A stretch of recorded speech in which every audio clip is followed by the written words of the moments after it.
S'exprimant sur la question du terrorisme, le Premier ministre a déclaré que tous les peuples ne sont pas terroristes.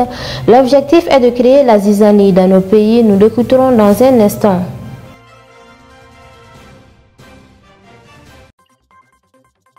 Le bureau de l'aménagement à Ménaka a été remis aux forces armées maliennes. Les clés ont été remises au gouverneur de la région qui l'ont donné au FAMA à son tour. Au Niger, expiration du délai de 48 heures accordé à l'ambassadeur de France pour quitter le pays.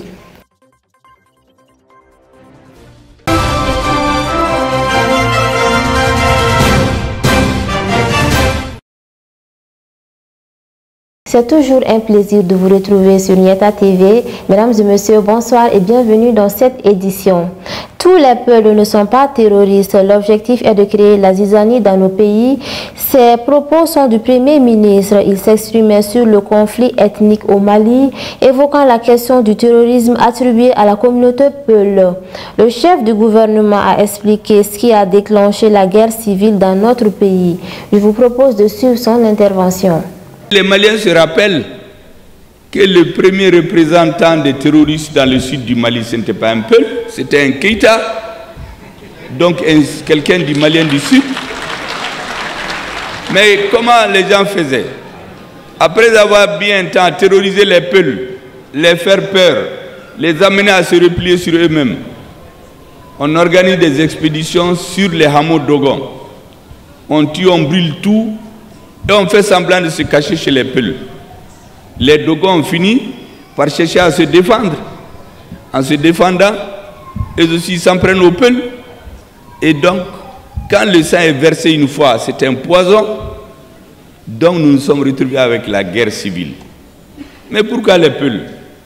Les Peuls, c'est le groupe ethnique le plus étendu. Depuis l'Afrique du centre jusqu'à l'ouest. Ils sont partout. C'est notre histoire. Deuxièmement, les Peuls, c'est une ethnie très réfractaire à la suggestion. Ce sont des guerriers. Donc, en créant le problème Peul, on a la solidarité de tous les chefs d'État de la sous-région qui sont d'origine Peul. Au Mali, il n'y a pas de famille, il n'y a pas un Peul. Et il n'y en a pas, comme partout en Afrique. C'est pourquoi vous entendez certains chefs d'État, le Mali c'est un pays de Peuls. Tous les terroristes ne sont pas Peuls. Et tous les Peuls ne sont pas terroristes. L'objectif, c'est de créer cette situation de zizanie dans nos pays. Et comme c'est l'ethnie la plus répandue, quand vous tuez un Peul au Mali, un autre Peul va se plaindre au Cameroun, un autre va se plaindre en Guinée, et il y a des chefs d'État qui sont des mélanges Peuls, qui se croient obligés de rentrer dans un débat dans lequel ils ne comprennent rien du tout. Ils se disent seulement, moi je suis d'ascendance Peul, donc on est en train d'éliminer mon ethnie. Vous savez, la religion et l'ethnie, c'est deux domaines, quand l'homme y rentre, il perd la raison. Quand on vous dit qu'on a tué votre frère, vous ne cherchez pas à comprendre à cause de son ethnie. Quand on dit qu'on l'a tué à cause de sa religion, vous ne cherchez pas à comprendre. Vous aussi, vous cherchez à vous venger. Et quand le sang coule, comme je l'ai dit, ça devient du poison. Voici comment on a répandu cette histoire de terrorisme Peul dans nos pays.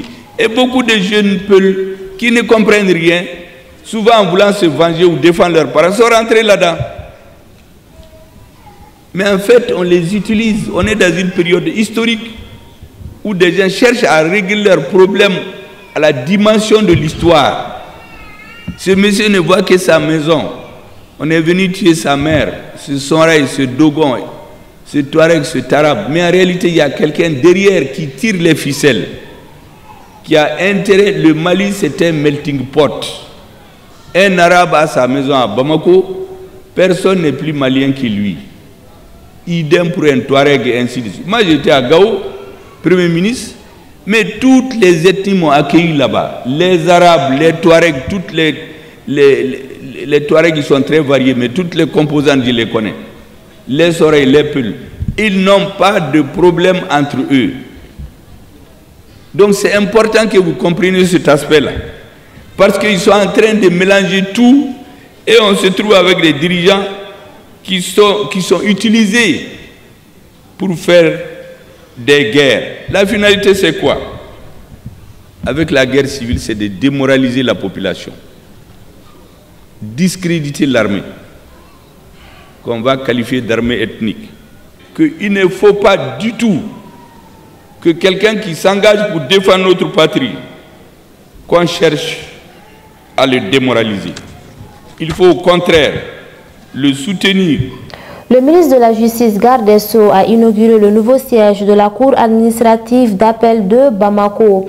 Logé dans les locaux de la Cour d'appel, cette juridiction doit mettre fin à l'absence de droit d'appel contre les décisions rendues par les tribunaux administratifs, entre autres. Selon Mahamadou Kassogué, avec la Cour administrative d'appel, la justice va connaître un changement qualificatif.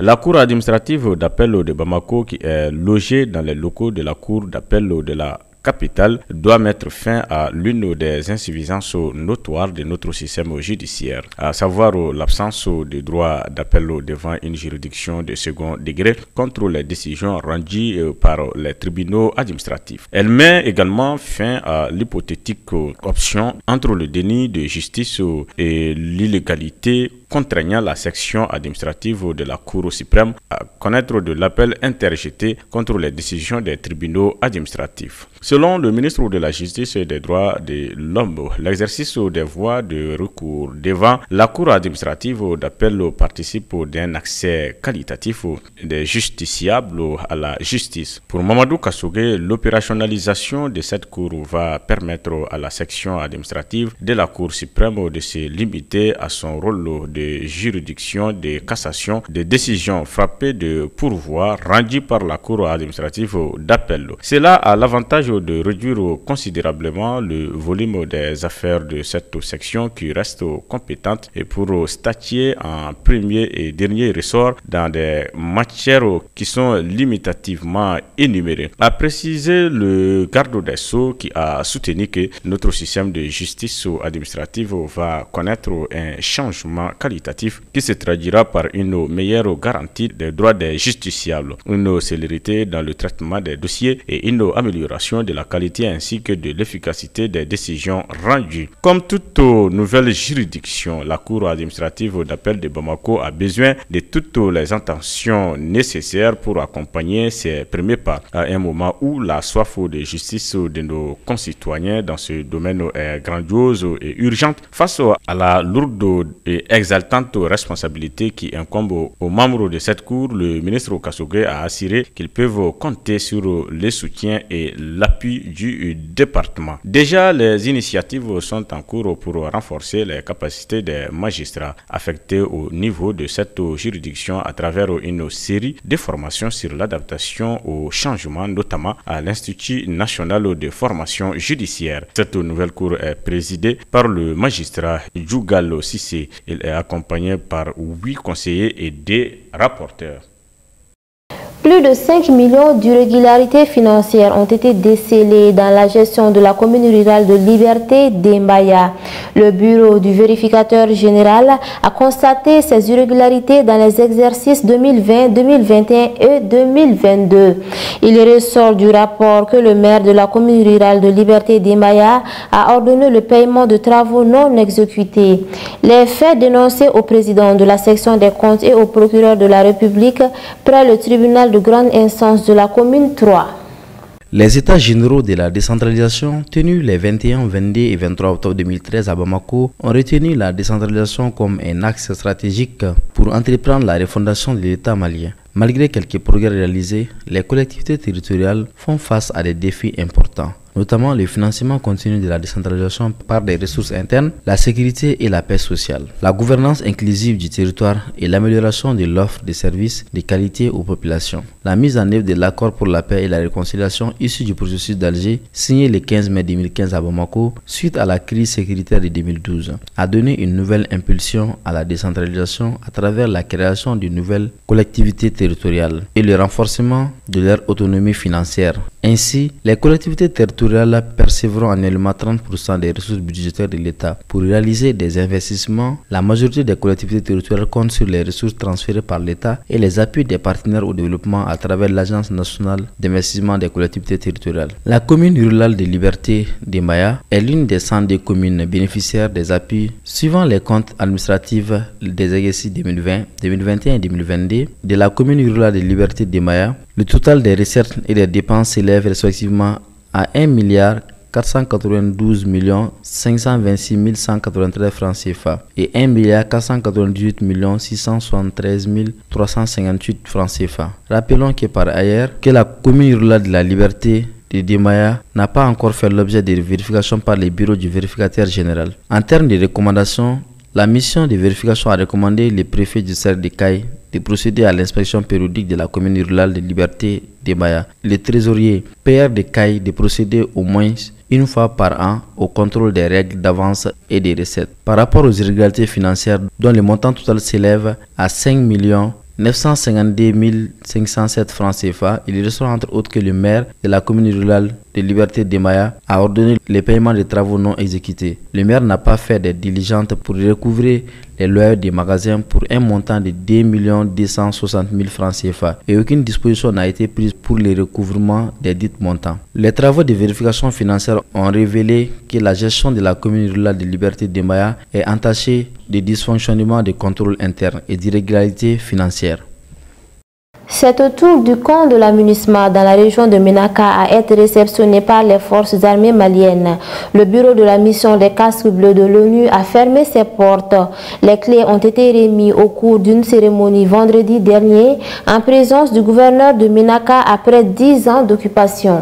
Le bureau de la mission multidimensionnelle et intégrée des Nations Unies pour la stabilisation au Mali ferme définitivement ses portes dans la région de Ménaka ce vendredi 25 août 2023. La cérémonie de remise vient juste de prendre fin. Les locaux ont été remis aux autorités régionales par Madame Fabiola Nguerika. C'est elle qui a dirigé le bureau durant ces 6 derniers mois. Signature des documents, remis des clés au gouverneur de la région qui à son tour les donne aux responsables des forces armées maliennes. La cérémonie a été courte et pleine d'enseignements. 10 ans après l'ouverture du bureau, il ferme définitivement pour être occupé par les forces armées du Mali. Des conteneurs bien aménagés, d'autres remplis de matériel, des groupes électrogènes. Bref, beaucoup de choses sont restées dans le camp. En recevant des responsables à l'occasion d'un petit déjeuner, la chef de bureau a salué la résilience et la franche